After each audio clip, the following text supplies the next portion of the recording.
श्रीमद कुंज विहारे नमः। श्री स्वामी हरिदास विजय तेतराम। भगवती भक्ति का स्वरूप एवं महात्म्य, इस विषय पर कुछ बातें। जब तक साधक का संसार से संबंध रहता है तब तक उसका भगवान से संबंध नहीं हो पाता। संसार से और शरीर से सब प्रकार का संबंध छोड़कर एकमात्र भगवान से संबंध जोड़ लेना, भगवान के सिवा अन्य किसी से कोई नाता न रहना, यही भक्ति है। भाई, दो संबंध एक साथ नहीं निभ सकते। लड़की जब पिता के घर से सर्वथा संबंध छोड़ती है तब जाकर पति के घर से संबंध होता है। जब साधक का शरीर और संसार से संबंध ही नहीं रह जाता तब कोई वस्तु या परिस्थिति उसके लिए आवश्यक कैसे हो सकती है, और वह किसी प्रकार की कामना कर भी कैसे सकता है। जो वस्तुओं की कामना करता है, कोई चाह रखता है, भगवान से कुछ मांगता है, वह तो वास्तव में उन वस्तुओं का ही भक्त है, भगवान का नहीं। भगवान में पूर्ण विश्वास और नित्य नया प्रेम हो जो प्रतिक्षण वर्धमान हो, इसका नाम भक्ति है। साधक को चाहिए कि प्रभु को नितांत अपना समझे, उन पर दृढ़ विश्वास करे, विश्वास में कोई विकल्प ना आने दे।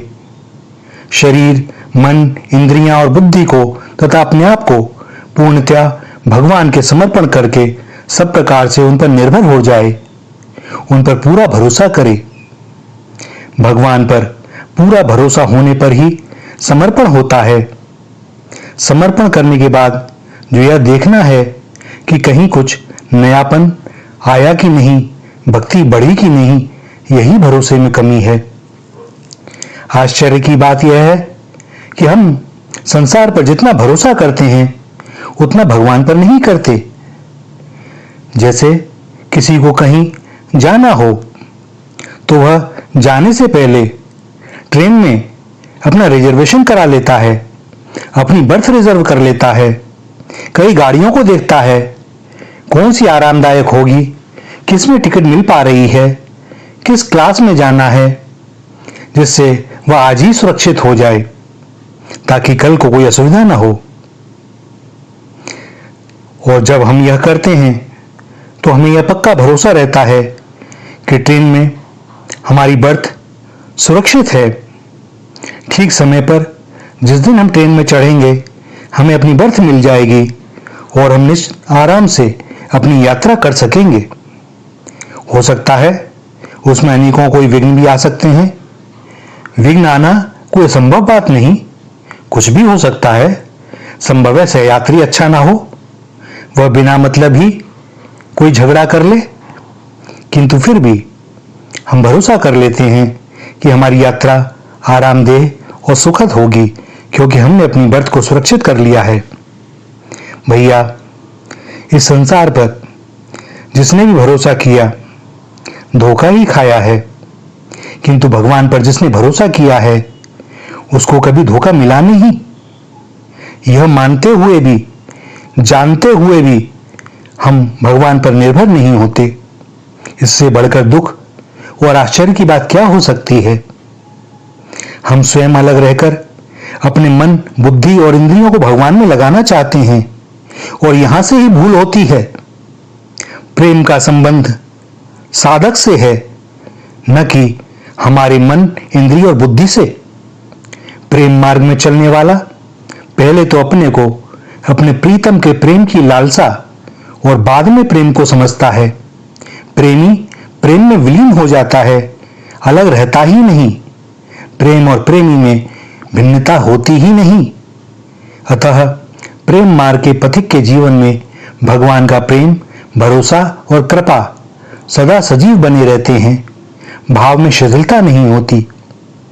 मन, बुद्धि और इंद्रियां तो अहम की विभूतियां हैं, इनमें प्रेम कहां। प्रेम अहम में होना चाहिए। अहम में प्रेम की प्रबलता होने से मन, बुद्धि और इंद्रियां सब उसी में विलीन हो जाते हैं। वे अहम के भाव का विरोध नहीं कर पाते। जो भी साधक हैं उनको इस बात का स्मरण रखना चाहिए, बार बार मनन करना चाहिए, चिंतन करना चाहिए कि मैं वास्तव में चाहता क्या हूं, मेरी वास्तविक आवश्यकता क्या है। जिसके ना होने पर साधक रह सकता है, जिसका वियोग अनिवार्य है, वह उसकी आवश्यकता हो ही नहीं सकता। सच्ची आवश्यकता उसी की है जिसके बिना हम रह नहीं सकते और जो कभी हमसे अलग होता नहीं।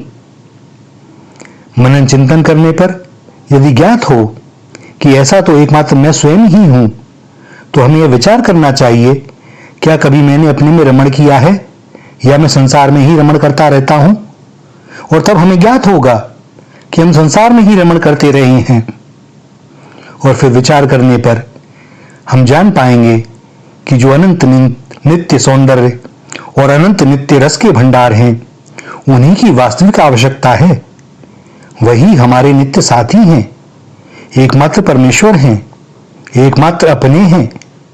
और भगवान कभी भी जीव का साथ नहीं छोड़ते। जीव स्वयं ही संसार को अपनाकर उन्हें भूल गया है, उनसे विमुख हो गया है। और जब यह बात ज्ञात हो जाए तो साधक को मान लेना चाहिए कि जिसकी मुझे आवश्यकता है उससे मेरी देश काल की दूरी नहीं है। अतः उसकी प्राप्ति के लिए यह धारणा करना कि अमुक स्थान में जाने पर या अमुक समय में मेरी आवश्यकता की पूर्ति होगी, यह सर्वथा प्रमाद ही है। उनकी प्राप्ति वर्तमान में अभी हो सकती है। हमारे ही प्रमाद ने, हमारी ही भूल ने हमें उनसे विमुख कर रखा है। जिनको अपना मानकर हमने अपना संबंध जोड़ रखा है, वे शरीर, इंद्रियां, मन, बुद्धि और माता पिता, भाई बंधु और पति पत्नी आदि समस्त पदार्थ सभी अनित्य हैं। इनका विनियोग अनिवार्य है। इनको अपना मानकर, इन पर विश्वास करके हम प्रभु से विमुख हो गए हैं। यह निश्चय कर लेने के बाद साधक को चाहिए कि जिसकी उसे वास्तविक आवश्यकता है,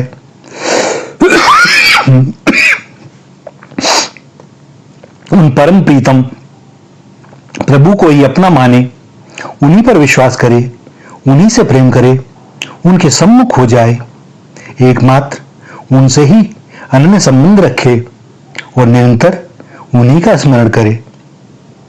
जब यह बात समझ में आ जाए कि जो कुछ सत्यता, प्रियता और ज्ञान जहां कहीं दिखते हैं, वे सब उन्हीं की महानता है, उन्हीं का लीला विलास है। जैसे मिठाई के अंदर जो भी मीठापन है ना भैया, वह चीनी का ही है। लड्डू, जलेबी, बर्फी, रसगुल्ला, कलाकंद, मोहनथाल आदि सभी चीनी के कारण ही मीठे हैं। तो सब समय निरंतर उनकी स्मृति रह सकती है। मनुष्य का सबसे अधिक प्रेम उससे होना चाहिए जो उसके निकटतम है। यह नियम है कि जिसमें प्रेम होता है उसकी स्मृति स्वतः ही होती है। अतः साधक को देखना चाहिए कि मेरे अत्यंत समीप कौन है, क्योंकि सुंदर जीवन को विकसित करने के लिए अपने निकटतम को देखना परम आवश्यक है। विचार करने पर ज्ञात होगा कि हाथ, पैर, आंख आदि इंद्रियों को छोड़कर भी मनुष्य प्राण को रखना चाहता है। अगर हाथ, पैर, आंख जाने से प्राण बचते हों तो हम कह देते हैं चिकित्सक से कि ठीक है, यदि संभव नहीं है कि इनके रहते हमारे प्राण बच सकें तो कोई बात नहीं, आप ऑपरेशन कर दीजिए, कम से कम प्राण तो बचें। और तब हम समझ जाते हैं कि इन सब की अपेक्षा प्राण अधिक महत्वपूर्ण है। प्राणों से अत्यंत निकट वह हैं जिनके लिए प्राणों का भी त्याग किया जा सके, और वह हैं अपने नित्य सखा भगवान, जो जीव से कभी अलग नहीं होते। वही जीव के अपने हैं। जो साधक दूरी से बचकर अत्यंत निकटतम का हो जाता है, उसकी ओर सबका आकर्षण हो जाता है। वे हमारे प्रीतम प्रभु असीम हैं, अनंत हैं। असीम का वर्णन नहीं हो सकता, परंतु उनको प्राप्त किया जा सकता है। वे जीव को साधन से नहीं किंतु स्वयं अपनी कृपा शक्ति से द्रवित होकर मिलते हैं। जीव का स्वभाव तो बालक के जैसा है और प्रभु का स्वभाव मां के जैसा। जब वह जीव बालक की भांति प्रभु को पाने के लिए व्याकुल होकर रोने लग जाता है, तब उनमें करुणा उत्पन्न हो जाती है और वे जीव को निहाल कर देते हैं। जगत एक खिलौना है। जब तक जीव बालक की भांति इस जगत रूप खिलौने से खेलता रहता है, इसे प्रभु के प्रेम रस की भूख नहीं लगती, उनके लिए यह व्याकुल नहीं होता। तब तक भगवान भी दूर खड़े तमाशा देखते रहते हैं।